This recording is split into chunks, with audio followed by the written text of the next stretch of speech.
Yeah, I really like Kratos, actually. His character is really cool. An average man trying to find glory in the gods, gets done dirty by said gods, puts his entire life and philosophy into shunning the gods he once served, and finds his power in being mortal rather than relying on a deity's power. Also, he vows to kill all the gods, which is kinda cool. That was a good conversation, friend, that I totally have in real life, but now I gotta go make a video on a completely different character in my favorite video game, League of Legends. Oh, what's the character's name, you asked me? Well, his name is...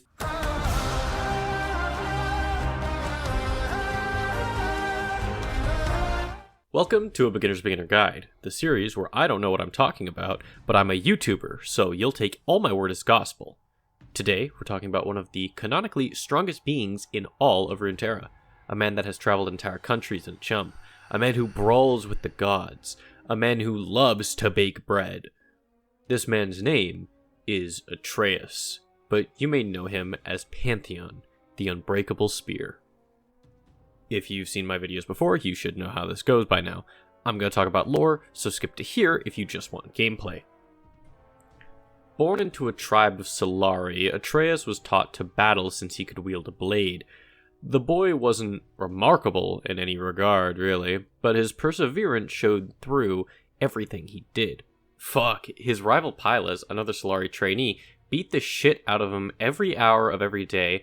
Technically, it was sparring, but from what I read, it wasn't a contest at all. Even with Pylus rocking Atreus' shit, he never really went down. Pylus respected the punching bag, and they became best friends, just like Achilles and Patroclus. One day, Atreus and Pylus' home was attacked by bandits, killing a majority of their tribe.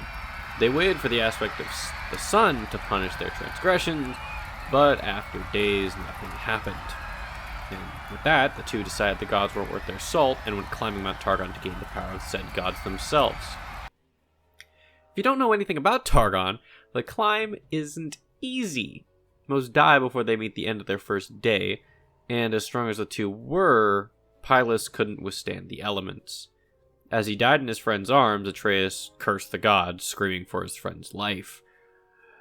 After burying Pylus on the mountain, Atreus continued his trek up. Eventually, they made it to the top where the gods judged him. Are they aspects? Pantheon says gods a lot, so I'm pretty sure aspects are gods and gods are aspects. They're one and the same. I think? Maybe. I'm not really sure.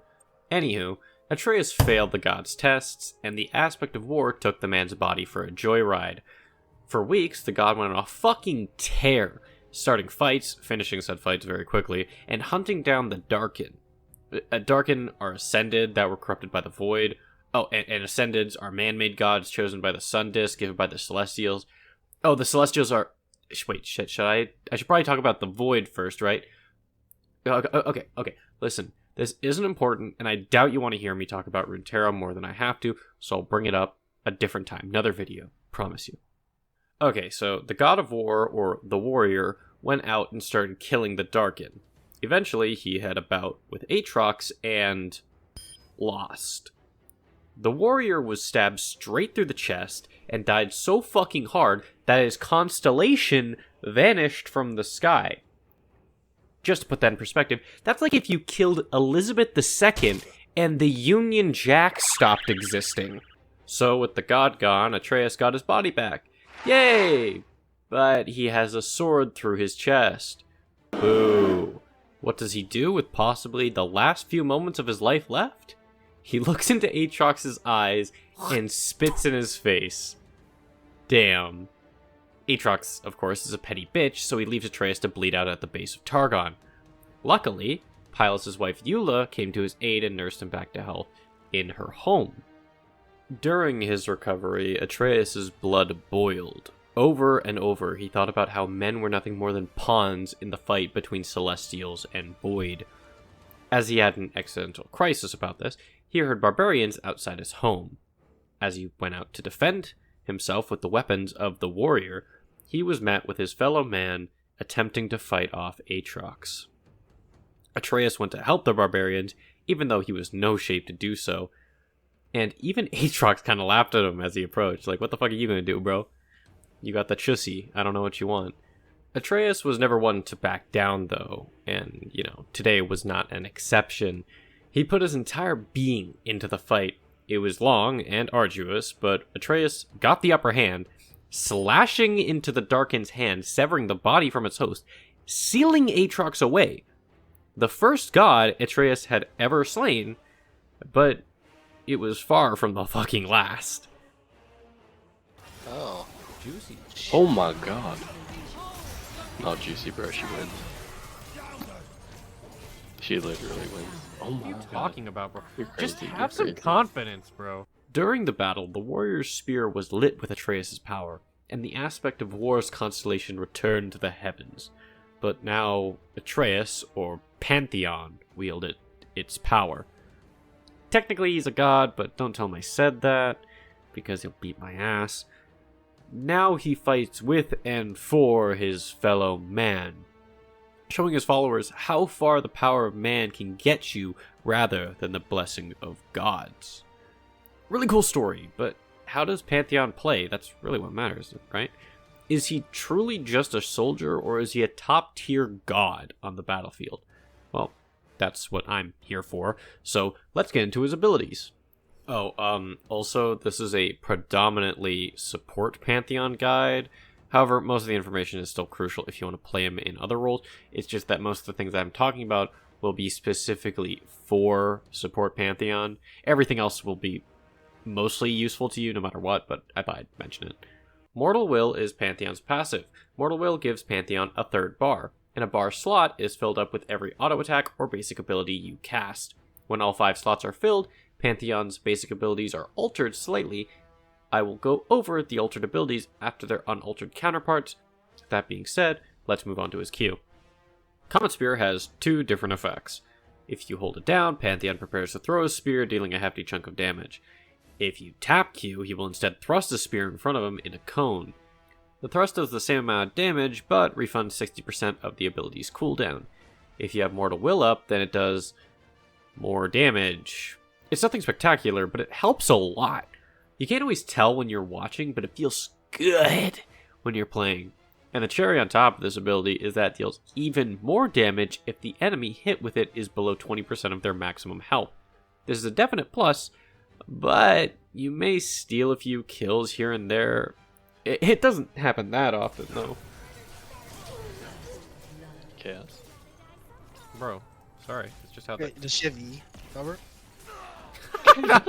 Wait, no, but look at... Did you see how fucking low? Or, like, how much health he had? There's no way a Q should have killed there. True. Why didn't she path like booga booga my bitch? I guess it doesn't matter. You could for sure could have left that one, by the way. Shield Vault is when Pantheon vaults with his shield. Pantheon's W is his bread and butter, so please let it be this if you take anything away from this video. How it works is you press W on an enemy, and Pantheon jumps on them. The jump does damage and stuns for a second and a half. When Mortal Will is active, Pantheon's next auto attack does extra damage and gives him 3 slots of Mortal Will. That means you're more than halfway closer to getting another buff skill right away. This move is your everything. Value this move like it's the holy goddamn grail. The amount of burst you can get off this is crazy. You hit 1 on power W, and you basically won the laning phase. For example, look at what I do with this Jinx with the heal bot attached to her, stealing goddamn life force. I hide the bush, jump out when they get too close, and throw everything at her with my ADC. They don't stand a damn chance, and this is basically how you win the laning phase and how you will be playing most of the time. Just punish their confidence with your W. Like I said, this is basically what you'll be doing the entire laning phase. You're basically playing a scuffed Rengar. The enemy walks up too far, you jump on them with W, empowered auto again, and then empowered Q. The damage is cataclysmic. Eventually, you'll get so good at knowing when to engage, it'll become second nature to you.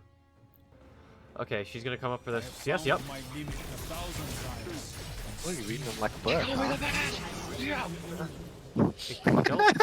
Pantheon's E is Aegis Assault. When cast, Pantheon sets his shield in front of him and does damage in front of him every 0.3 seconds. The shield blocks all damage, excluding turrets. You can recast this ability to do a burst of damage and put away the shield. This ability is basically a walking wind wall. As long as you have the ability up, it's one giant middle finger to the enemy trying to do any damage towards you or your team.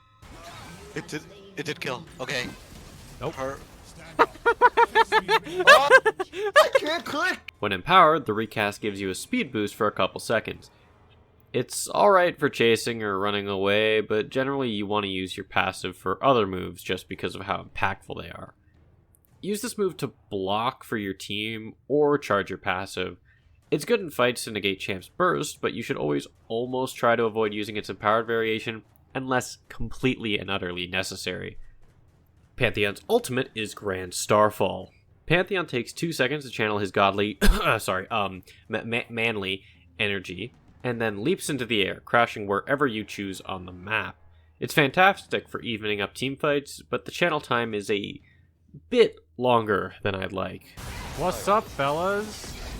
I hate it here, bro. My personal favorite part about the skill is that you can be jerking off in a different lane for most of the game, but once the team needs your help, you leap into action and act like you've been there since Thanksgiving dinner. The team needs you, bro. Where are you? Split pushing. Bro, the squad needs you. Bro, I'm right here. I'm literally right here. Get it. This is the most challenging skill to use in Pantheon's entire kit. You'll never really know the best time to use it, so just send it and see what happens, and eventually you'll get better at it. The best teacher is failure, after all. One crucial thing I've learned is to ult in choke points or escape routes, and this clip is a perfect example of this. Right here, I'm waiting for the team to go in, Nasus is frontlining, so they're going to focus all on them. While this is happening, I ult their exit and charge in. I hit nearly all of them and make their ADC back off. Now their damage is crippled. All I have to do is melt the squishies while my team deals with the front line. For some reason, enemies are so scared of the ult reticle that they will just avoid it like the plague. Use this to your advantage when playing your ult. Either make it so they have to get hit, or make it so that they run away from it, and they end up going into your team's loving arms. This move has a lot of utility, even if some of my friends disagree. Oh, and it's an amazing escape tool. Whew. Okay, I'm out! Wait. You ulted so Wait, close, though. Made I- it your out though. I just panic clicked, to be honest. Run! Oh Boots. no! I am legally obligated to advise you against using your ult in this way, as it rarely works. I was just fortunate at this moment. Please do not do this. Runes are this for support Panth, and this for top and mid. PTA is fantastic for support, because your Empower W procs it immediately, so you get a bunch more damage. But in solo lanes, you usually need a little more sustain in fights, so that's why you would usually go Conqueror. Skill max goes Q, W, and then E. Q is too much damage to pass up, W is nice to get on a lower cooldown, and E has the same purpose no matter the level. It really doesn't change much as is. And finally, my build usually looks like this. You'll be surprised how much damage you start to do. It may not look like much, but once you get going, it'll feel like this.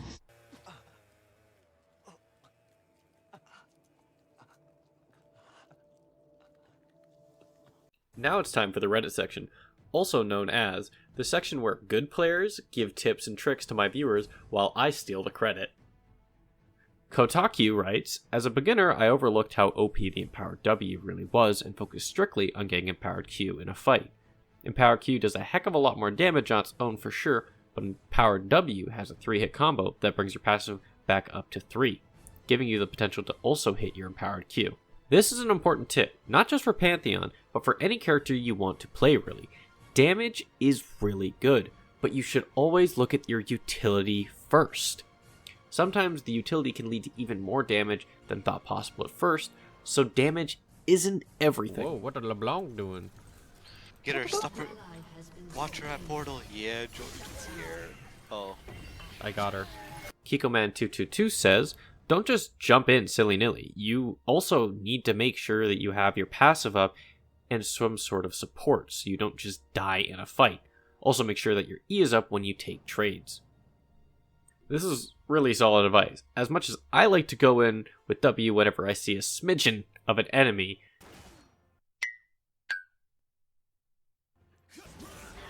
you shouldn't. It's a terrible way to play if you're trying to win.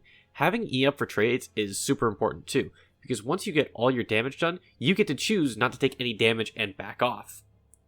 Do that over and over, and eventually they'll be dead, and you'll be pretty healthy by the end of it. And that part about having support is integral to Pantheon's playstyle. He doesn't look it, but he's pretty squishy. So if you're going in alone, you'll most likely end up with a gray screen. That's why I recommend encouraging your teammates as much as you can throughout your matches.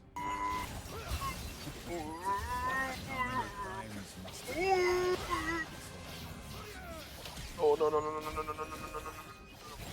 Okay! I told you, bro! I told you! You could fight him! Why didn't you believe me, bro? Oh, You have no faith in... my asshole's so clenched. Nice. I mean, nice that you got him. BagelBoy24 says, as Pantheon, in your even and strong matchups where it's possible to make plays and 1v1 the enemy top laner without getting punished, wait till level 3. That's your biggest opportunity. Level 3 to 6 is your best chance to 1v1 anyone who isn't a strong matchup. If your matchup is with someone who beats you hard, rushing mercs or steel caps is always a viable option, as diving will usually prove difficult against Pantheon. This is fantastic info for top and mid. When it comes to brawling in the bot lane though, you're looking for an early game cache to establish dominance. As soon as you hit level 2, you're looking to make a play with your ADC. Top lane may require patience, but bot lane is all about running into your enemy, praying that they die. Thank you to all who replied to my Reddit post, and check out r/Pantheon mains. They have even more helpful information and have lots of posts that cover things that I may have not mentioned and that you may be curious about. It's very nice. Now let's go to League Universe to see what extra lore Pantheon has. Let's just scroll down here, and he's got one short story. Huh. Thought there would be more since he's kind of a big deal. Well, whatever. For Those Who Have Fallen is a short story written in the first person. It's about Pantheon traveling to ruins in Shurima to fight and kill a Darkin. With him are Solari soldiers willing to die for their god, but their wills falter once they see the creature. Pantheon attempts to rally the soldiers, but eventually even his power falters. As he lay dying in the sand, a soldier comes to protect him from the creature's beams. Pantheon asks for the soldier's name, and she gives it, right before being blasted away by the Darkin's beam, leaving nothing left. Refusing for all his work to be in vain, he stands back up and screams the soldier's name to the gods as he approaches the Darkin again. This story is fantastic. It has this grand scale, but it focuses on Pantheon's cores, which are so very small in comparison. He's just a man who wants to show that every man, woman, and child has power without any god's help. He cares for all, even though he's become a god. It's a great contrast to Aurelian Soul, who constantly compares any creature that he meets to a speck in the universe that he created. This story is excellent at showing Pantheon's humanity, and I love it for that. And that's Pantheon, a man turned god that refuses to be seen as anything more than he was born as. I honestly love his lore. Usually I'm more fond of weaker characters. I just can't find much to relate to when it comes to characters like Superman or Goku. But Pantheon really works for me. It helps that his gameplay is super enjoyable, obviously, and his voice lines are pristine. I would highly recommend this character to any beginners, or for the people who want to know about the overarching story of Runeterra when it comes to Celestials and Void. Oh, and just for the road, one last tip. You may be playing a support class or a support character, but steal as much as you can. Not always, don't make it obvious, but you should also try to make sure to take most of the gold for yourself. You earned it. You're totally going to carry late games, so you need it more than them, right? I mean, it just makes sense. Thank you. Help me if you're gonna KS me, you bastard! Idiot. Thank you for the kill. I'm back. Oh, okay. You just taking my CS, huh? I I'll do see it again. that. Oh! He's gonna feel so fucking stupid in a second. Nice hop. Oh, and I get the biggie shutty downies. I'm holding you at gunpoint. Give me the XP. Now! Use your ult on this Jinx. Sure. Pop it. Right now? Yeah, it doesn't do damage based on. Hold up. No, I'm not out of range. I'm out of range. Use it. Oh, come on. I fucking hate you so fucking much right now. Are you? And yeah, that's kind of it for today. If you watched the whole thing, thank you. If you just watched a bit of it, thank you. As 2021 kind of closes up, I'm just thinking about how grateful I am that I get to just, work on this stuff and people get to see it. People enjoy it. This might be a bit of a rougher video just because I was trying to get it out before the end of the year, or at least finish it before the end of the year. It's probably going to be on a Wednesday, so like the 3rd or something. But I hope everyone's doing well. I know holidays come and go, and to be honest, I don't feel too hot during the holidays, and I know some people have the same feelings towards them. If you celebrate them, have a great time, just as long as you're happy. Treat yourself well this year, and next year too. I hope you're all doing well. I hope you all do well. Check out Twitter, Twitch. Twitch is where I've been streaming. I'm going to start up streaming again. I got TikTok too. I'm going to be doing that again. Yeah. Thank you. Subscribe if you can. If you want to. It's free, Yeah. Just to a good next year, I guess. Have a good one, everyone. Stay safe. Bye-bye.